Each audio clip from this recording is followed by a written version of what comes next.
Welcome back. Inside of Magic Tools, CapCut does have old photo restoration, and CapCut will open up the engine. If you don't have an old photo, but you want to understand exactly how this process works, CapCut will give you a sample in order to test the process.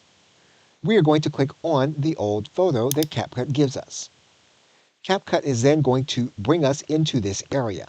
And when you click, CapCut will then immediately start the generation process.